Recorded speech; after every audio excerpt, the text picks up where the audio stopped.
Hello दोस्तों, आज हम डी ब्लॉक एलिमेंट्स को ट्रांजिशन एलिमेंट क्यों कहते हैं ये समझेंगे।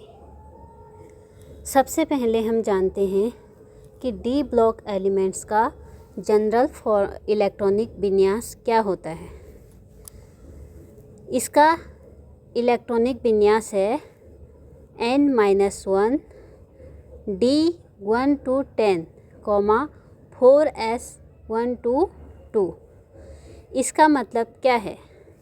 इसका मतलब है कि D में 1 से 10 तक इलेक्ट्रॉन जा सकते हैं और S में 1 या 2 इलेक्ट्रॉन जाएंगे। डी ब्लॉक एलिमेंट्स को हम ट्रांजिशन एलिमेंट कहते हैं। क्यों कहते हैं वो अभी समझेंगे। सबसे पहले हम देखते हैं, ये एक नाभिक है। नाभिक के चारों ओर सेल हैं। इसमें देखिए 1 2 3 4। ये जो सबसे बाहर वाली सेल है उसको हम बैलेंस सेल कहते हैं, संयोजी कोश। इसको N से डिनोट करते हैं, संयोजी कोश।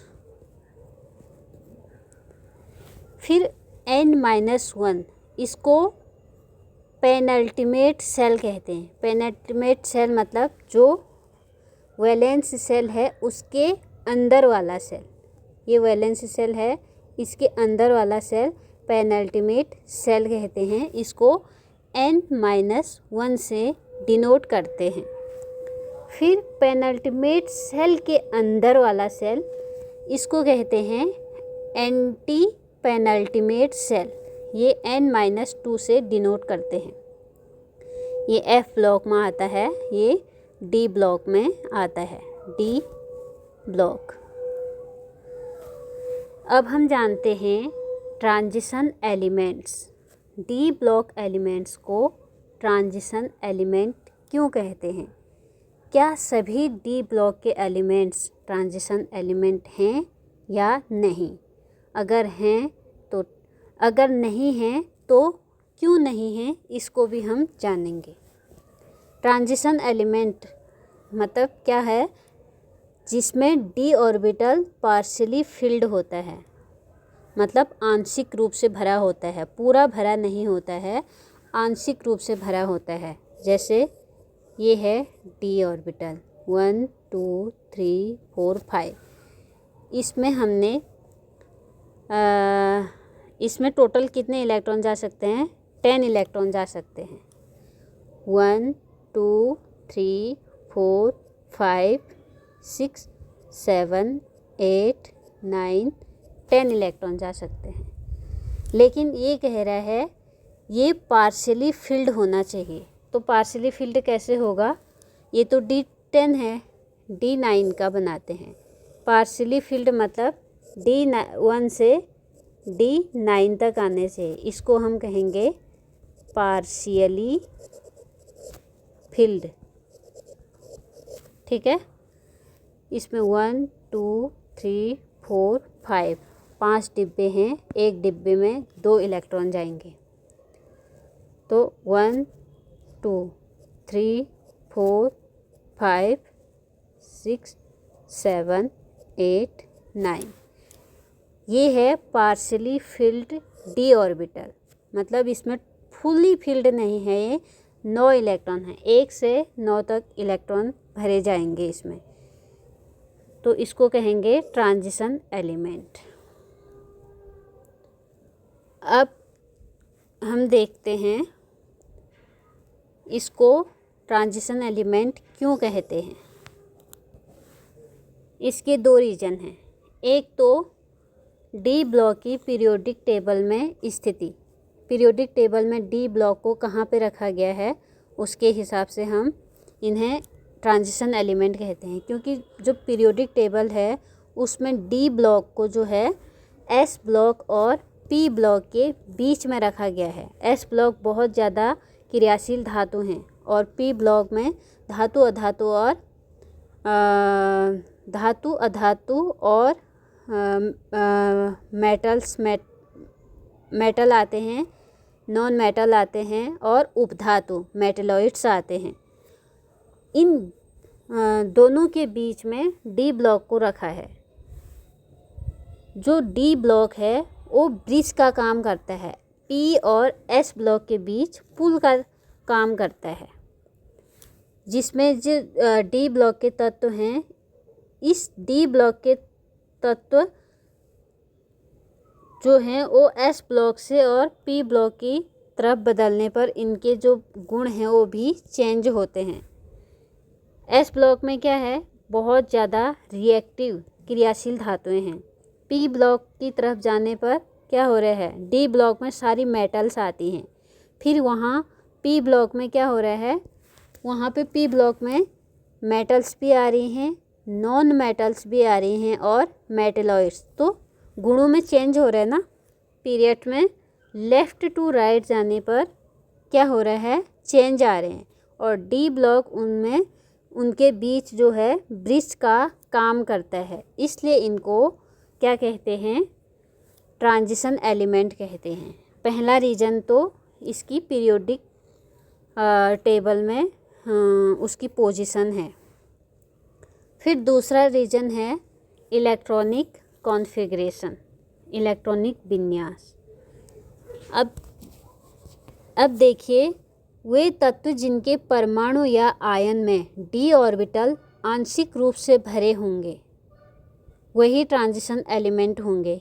इनमें n-d कक्षक अधूरा भरा होता है। D1 से D9 हमने यहाँ पे देखा था, ये है पार्शियली फिल्ड ऑर्बिटल। अब देखिए, हमने इलेक्ट्रॉनिक विन्यास लिख के बताए हैं। ये है स्कैंडियम 3D सीरीज में स्कैंडियम है। यहाँ पे स्कैंडियम का जो एटॉमिक नंबर है वो 21 है। इसको हम इलेक्ट्रॉनिक कॉन्फ़िगरेशन इसका 1s2, 2s2, 2p6, 3s2, 3p6, 3d1 और 4s2 है। अब यहाँ पे देखिए, यहाँ तक गिनिए, 1s2, 2s2, 2p6, 3s2 और 3p6, यहाँ तक 18 इलेक्ट्रॉन हो रहे हैं। p में 6 इलेक्ट्रॉन हैं, s में 2 हैं, फिर p में 6 हैं, s में फिर 2, तो ये टोटल कितने हो गए, 18 इलेक्ट्रॉन हो गए। तो हमने इसको शॉर्ट फॉर्म में लिखने के लिए यहाँ तक के एलिमेंट्स को AR लिख दिया। AR मतलब आर्गन, उत्कृष्ट गैस, नोबल गैसेस भी कहते हैं इसको। इसका जो AR है उसका परमाणु क्रमांक 18 होता है। तो हम इतना ज़्यादा नहीं लिखकर इसको शॉर्ट में AR लिखते हैं। उसके बाद यहाँ से आगे को 3d1 4s2 करेंगे। ऐसे ही 22 टाइटेनियम का 3d2 4s2, फिर 3d3 4s2, यहाँ तक तो ठीक है। फिर यहाँ पर एक अपवाद आ जाता है। अपवाद ये बहुत ज़्यादा इम्पोर्टेंट है, क्रोमियम और कॉपर का, ये दोनों अपवाद हैं। इन्हें डी ब्लॉक के बागी तत्व भी कहते हैं, क्योंकि ये क्या करते हैं, ये अफबाउ प्रिंसिपल का जो अफबाउ ने नियम दिया था उसका वो उस नियम को फॉलो नहीं करते हैं, इसलिए इन्हें डी ब्लॉक के बागी तत्व भी कहते हैं। इसमें देखिए 3d3 के बाद 3d5 में इलेक्ट्रॉन गया है। वैसे तो क्या होना चाहिए था, 3d4 होना चाहिए था, लेकिन यहाँ पे 5 है। ऐसा क्यों है, क्योंकि जो डी ऑर्बिटल हैं वो हाफ फील्ड और फुल फील्ड ऑर्बिटल ज़्यादा स्टेबल होते हैं। 1 2 3 4 5 ये हाफ फील्ड ऑर्बिटल है। हाफ फील्ड ऑर्बिटल जो है मोर स्टेबल होते हैं, मोर स्टेबल। हर तत्व अपने को स्टेबल बनाना चाहता है, तो इस अपने को जो s का इलेक्ट्रॉन है वो एक्साइटेड होके d में चला जाता है। यहाँ पे भी 3d8 के बाद 3d9 होना चाहिए था, 10 है। क्यों है, क्योंकि वो खुद को स्टेबल करना चाहता है। ये फुली फील्ड है, फुली फील्ड ऑर्बिटल है। इसमें जो s का इलेक्ट्रॉन था वो यहाँ चला गया, तो ये भी एक एक्सेप्शन है। अब हम देखते हैं कि क्या सभी डी ब्लॉक के एलिमेंट्स ट्रांजिशन एलिमेंट होते हैं? नहीं होते हैं। क्यों नहीं होते हैं? जैसे ये है, जिंक है, मरकरी है और कैडमियम है। ये डी ब्लॉक के एलिमेंट्स तो हैं लेकिन ट्रांजिशन एलिमेंट्स नहीं हैं। क्यों नहीं हैं? अभी हम समझते हैं। यहाँ पे देखिए, जिंक है, ये है जिंक, ये ट्रांजिशन एलिमेंट नहीं है। 1। फिर मरकरी HCD, ये वाला नहीं है। कैडमियम, ये भी ट्रांजिशन एलिमेंट नहीं है 4D में। और 5D में ये भी ट्रांजिशन एलिमेंट नहीं है। अब क्यों नहीं है इसको देखते हैं। देखिए, हमने क्या कहा था, ट्रांजिशन एलिमेंट में परमाणु या तो ग्राउंड स्टेट में होना चाहिए या फिर एक्साइटेड स्टेट में होना चाहिए। एक्साइटेड स्टेट में जाएगा तो फिर आयन बन जाएगा वो। यहाँ पे देखो Zn है, ये Zn अगर ये ग्राउंड स्टेट में है, सामान्य अवस्था में है, तो इसका जो ये है इलेक्ट्रॉनिक विन्यास, वो देखिए,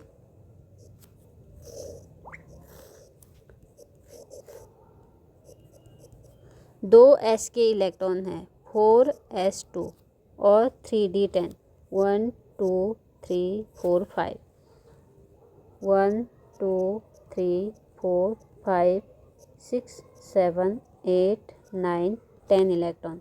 अब ये फुली फिल्ड हो गया, फुली फिल्ड। हमने क्या कहा था, आंशिक रूप से भरा होना चाहिए, लेकिन ये तो फुली फिल्ड है।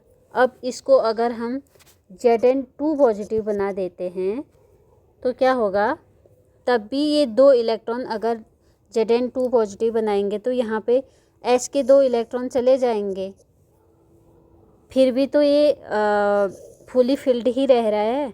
तो ये ट्रांजिशन एलिमेंट नहीं है क्योंकि इसमें सारे ऑर्बिटल भरे हुए हैं। इसका D10 है, जबकि ट्रांजिशन एलिमेंट में D1 से D9 होना चाहिए। ऐसे ही मरकरी का भी होगा और कैडमियम का भी ऐसे ही होगा।